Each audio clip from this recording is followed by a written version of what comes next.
Hi guys, my name is Christine, and today I'm talking about 6 ways to gain respect in life. So, if you feel like you're struggling with getting people to respect you, there might be a couple of things that you can do, that you can tweak in your personality to actually prevent this from happening and continuing to happen. So if you feel like, oh yeah, my family doesn't respect me, or my coworkers doesn't respect me, or my boss doesn't respect me, whatever, my partner doesn't respect me, these tips should help you. Okay, so let's get into one of the first things that can help you gain more respect in life. And the first one is it can be a bit controversial, right? And this is the one that a lot of people tend to struggle with, right? And that is sticking to your own opinions and values, right? So even if you have an opinion that is perhaps somewhat controversial or something like that, or you're worried about what other people are going to think because you've got these strong opinions, it's best to still stick by them, right? It's a good idea to stick by them, because if you are so worried about what other people are going to think about your opinion, then you're in a needy sort of state of mind. Like, you are basically saying that, oh yeah, your opinion of me matters more than my opinion of myself and what I believe, or your opinion on this matter is more important than what my opinion is on this matter. And this is your life. That's the life that you're living. If you have certain opinions on things, or you have certain values, then you need to stick by them, right? No matter what other people say, and to basically to put your truth out there into the world, basically, right? I say this on my dating channel a lot. Like, if you are attracted to someone, it's better for you to actually just be honest and just say that you like them and that you would like to take them out on a date, rather than trying to be their friend first and things like that, because that's not being authentic. Because if you're trying to be someone's friend first, right, when actually you're really having like romantic desire for them, you are not being genuine, you're not being authentic, you're essentially lying to them and also lying to yourself. So if you're attracted to someone, you should speak that, you should say that, you should tell them, hey, you know what, I think you're really cute. When are you available to hang out? Because I think you're awesome, right? So but all the time people think, oh yeah, I need to be really careful because I don't want to lose them, or I just need to be really careful because maybe that's a bit coming on too strong and things like that. People are just so worried about what the other person is going to think, with romance or anything else, that they put the value of the other person's opinion much more on what they think of themselves. And sometimes we can value strangers' opinions. Like, maybe you've just met someone for the first time. Let's say you're chatting to someone on a train or something like that, and they've stroken up a conversation with you, and they're talking to you about the latest political thing going on in the world. And let's say you have an opposite opinion. A lot of people won't say what their opinion is, because they're so worried basically about what this stranger on a train is going to think of them, when in reality it doesn't matter at all, right? So what if you have an argument? So what if you have a debate? So what if they don't like you? At least you were honest and you were true to yourself, and guess what, they will probably respect you more for being honest and open than hiding away and just pretending to match their opinion, right? So never do that kind of thing. Always stick to your own opinion and values, and defend your opinions as well. Give a clear, concise answer as to why you believe things if you are questioned about your opinions and your beliefs and your values. And you can just say, look, well, that's just what I believe. You can choose to take it or leave it. I'm not here to try and convince anybody of my way of thinking. That's just the way that I think, right? And if you say something along those lines, then most people are just going to leave you alone, and they'll probably respect you as well. Okay, so stick by your own opinions and your values. So another thing that can help you gain more respect in life is if you're not afraid to walk away from someone who is mistreating you, or situations in life that are no longer serving you. So it doesn't necessarily have to be like a person that's mistreating you. It could be that you're in a situation that you don't like, right? So when it comes to a person that's mistreating you, what I always say to people is that, if someone is disrespecting you, if someone is being mean to you, belittling you, saying something nasty to you, making you feel uncomfortable, right? Whether that's bullying or whatever, right? The best thing to say to that person, especially if it's someone that you want to keep in your life and that you love and you care about. If it's a stranger, then who cares? You can just walk away from them straight away. But if it's someone that you love and you care about and someone that you want in your life, then it's a good idea to say something like, you know what, I really don't like the way that you've just said that to me. I don't really like the way you just spoken to me. It made me feel this way and that way. So what I'm going to do is I'm going to go, and you've got my contact information, so just call me up when you're ready to apologize, right? And some people may just like straight away just maybe like, oh no, I'm really sorry, I didn't mean to offend you, right? Or something like that. They may try and rectify it straight away. Other time, it may be the case that you do have to wait, and they'll phone you up and they'll call you or they'll message you to say sorry, or something like that. Or they'll maybe just try and brush it under the rug and try to pretend that it never happened. When in that kind of circumstance, I would still try and push for that apology. So like basically, for example, in that kind of circumstance, let's say you've had a fight with your brother, right? And your brother says something that was mean to you, and you said, look, you know what, I'm gonna go. You got my number, so you can text me when you're ready to apologize. And let's say they try and continue as if like nothing happened. If they reach out to you like, hey, do you want to come watch the game or something like that, you can say, oh, are you ready to apologize now? Are you ready to apologize for what you said to me the other day? Right? I would try and push that kind of thing to them, right? Because obviously they still want to keep that connection with you because they're reaching out to you, and they're still trying to connect with you, even if they don't necessarily say the words I'm sorry. They're still trying to do something there, so that's a good sign. But of course, there are obviously those other people that you may say that to, and they may never apologize. They may never reach out to you, and those are the people that you really do have to walk away from. And when it comes to situations, like for example, like the main one I can think of is like a job situation. So let's say there's a job situation that you're in that you don't like. Let's say you don't currently like your work, right? So obviously, with that being said, it's not a good idea to stay where you are if for whatever reason you don't like the workplace. Let's say you don't like your colleagues. Let's say you don't like your bosses, your supervisors, whatever they may be. And you don't like the environment. It's making you miserable. It's dragging you down. If that's the case, then obviously you should be trying to get out of it, right? Now, that doesn't mean you should quit your job, because it's not a good idea to do that if you've got nothing lined up, like a replacement job. So it's always best to be trying to get your CV out there, your resume, and trying to find a better situation for yourself, trying to find a better workplace for yourself, right? 'Cause sometimes what most people say about work is that, when it comes to complaining about work, it's not necessarily the work, it's not necessarily the job itself, or sometimes it can be, but most of the time, the reasons why employees don't like their jobs is because of the people they work with, or because of like they're not getting recognized, or they're doing everyone else's work and it's being underappreciated, or they don't like their bosses. It's usually a person dynamic thing that's the reason why they don't like that job. Most of the time, sometimes it can literally be the thing you have to do. But if you don't have like good people around you, if you don't have colleagues that you like, let's say you don't get along with anyone, or let's say there's only a couple of people that you get along with, but most of all, let's say like most of the people that you do work with are not very nice to you, and then obviously that's a situation that you don't want to stay in. So you should be actively searching for another job. You don't have to stay in that situation, right? I like what Jim Rohn says, if you don't like something about your life, this is paraphrasing quite a lot, you just change it. You're not a tree. You don't have to stay in the same place. So it's a good idea to walk away from those kinds of situations. Now, of course, when you say to your boss, look, I'm going, there might be a case of like, okay, well, let's up your pay or something like that. Maybe they can compensate you in a way, or maybe they can move you to a different department, especially if you are valued at that company. Whereas if you're not valued, then that boss will just let you go as if you're nothing, as if you're just a number, right? And of course, with that kind of situation, it's a good idea to walk away, because if they're treating you like that, like you're just another number, then and they can easily replace you, then you don't want to stay in that place, because obviously they're not going to value you. They're only going to value those employees that are maybe doing all of the work, most of the work, or the ones that are in a really high position or something like that. But if you are with a company that does value you, they will try and keep you if you decide that you're going to leave and go somewhere else.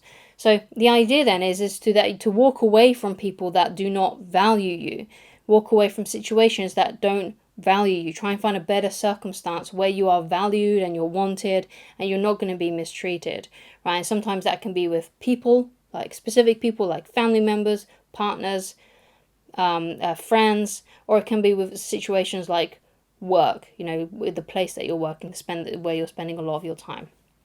So another way to gain respect in life is you don't force people to stay in your life, right?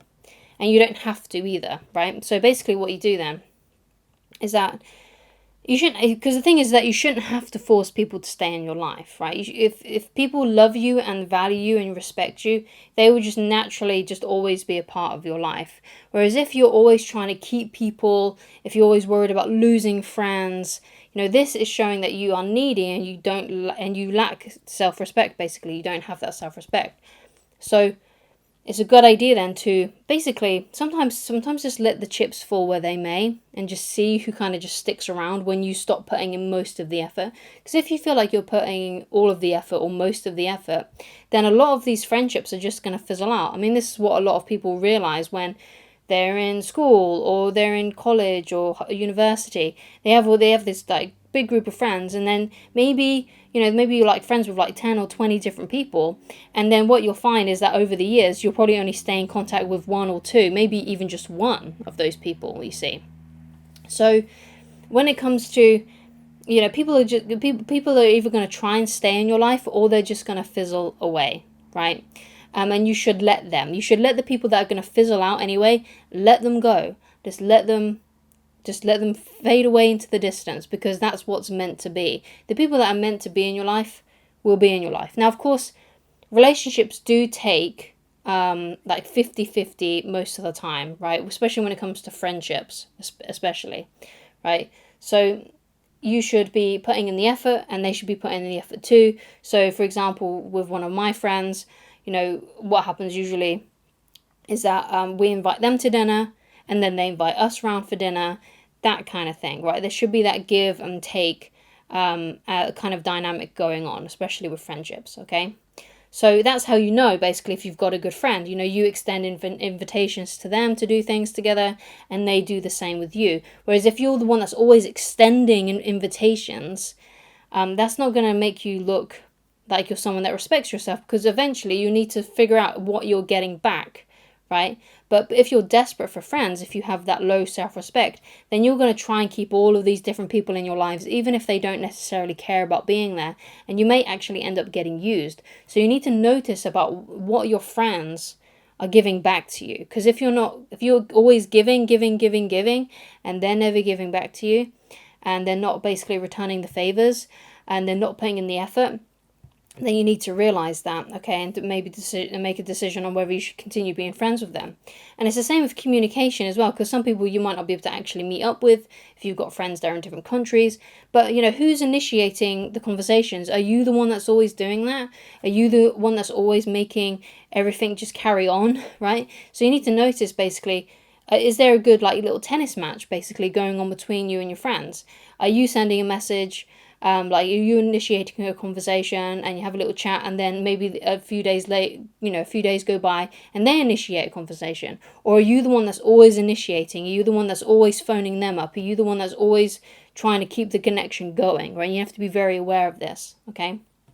And it's the same for people that you may be dating as well. So if you're single and you're dating and you're the one that's always putting in the effort and you're the one that's always trying to keep the conversation going, and you're afraid basically if you stopped making the effort, they would just disappear, then unfortunately you have to let that person disappear. You have to stop making the effort.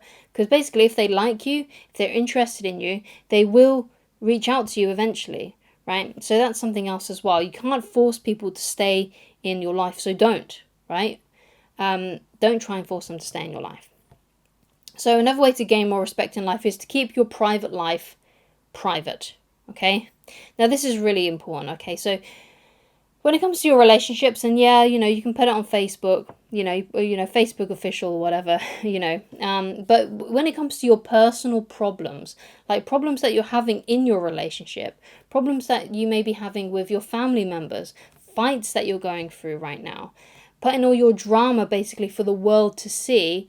It doesn't even have to be just on social media. It can be just when you're just speaking to loads of different people, right? Obviously, it's okay to speak to some of your friends about certain situations that are going on in your life, as long as you trust them. Don't just be telling all of your putting all your dirty laundry out there to everybody to see, or you're talking to everybody that you go to work with, or you go out to the club or to the pub and you're telling everyone about your issues and the problems that you're having with your spouse or with your work colleagues or with your friends. Keep your problems to yourself, right? And only keep it to those select few people that you trust, that are not going to spread these things around, right? And sometimes I think maybe it's just a bad idea to, if you've got huge problems going on in your life, to just talk to your spouse about those things, or because they're the closest person to you, or to your therapist or something like that. But don't put these things on social media, and don't spread your news for everyone to hear. Keep your private life private, right? Keep projects that you're doing to yourself too. Don't be having too much bravado as well, because you can have the opposite. You can have people that are having pity parties on social media and stuff, and pity parties when they're talking to people, or they could be over exaggerating their brilliance and stuff as well. So basically, you just want to keep your life much more private. You want to be a lot more silent, and maybe it's okay sometimes to occasionally post an accomplishment on social media or something like that. That's always okay, but as long as it's spread out over the months, over the years, not something that you do all the time, right? So try and keep your private life private, and that will give you a lot more respect in your life. And it may even actually cause people to trust you with their problems, right? Because if they see that you're a private person, they may actually come to you and confide in you about the things that they're going through, right? Because they know that you'll keep it to yourself, and you're not gonna mouth off, basically. Okay. So another way to gain respect in life is to only say what is necessary. Okay. So when you are in, let's say, a group situation, or you're at a party, or you're at work, especially when you're around people that are strangers and they're people that don't really know you that well, and it could be even with acquaintances or some friends that are not really your close friends, try and say less than what is, it basically only say what is necessary. Don't say so much, right? Because that will make you appear more mysterious, and make you appear more interesting, and obviously as well, people will trust you, and they will respect you as well. They will respect you for that, because you're not someone who is just always chatting for the sake of chatting and things like that. You're someone that, if you get asked a question, you're going to just tell them straight. Be a straight shooter, basically, right? And just tell them how it is. That doesn't mean that you're abrasive or you're rude or you're cold. It doesn't have to be like that. You can elaborate with a couple of stories here and there, but try and stay more silent, right? And don't talk too much. And if you are to talk, only say what is absolutely necessary, and that will keep you out of so much trouble. Not only will that help you gain respect, but it will keep you out of trouble as well, especially when you're in a work environment, or or in your group of friends or something like that. Say just because the thing is, if you're talking a lot and you're telling different stories, and it could be stories about other people, and you're just chatting too much, and you're just saying too much, sometimes that can really cause more damage than good. And people will like the fact that you're more quiet, you're more silent, because then maybe they will confide in you and their problems, like a lot of these other things that I've suggested will help you with, right? That's one of the things that they will do. Okay, they will come to you for those kinds of things. Okay, so only say what is necessary, and that will make you appear more silent, more strong, and that maybe you've got something mysterious about you, and it's make you more of an interesting person. So the last way to gain more respect in life is to not be a show-off, right? Because sometimes you can get people that are so basically a bit too enthusiastic, right? And they show off in front of other people, they show off in front of the opposite sex, they show off in front of their colleagues, or in front of they're trying to impress people, basically.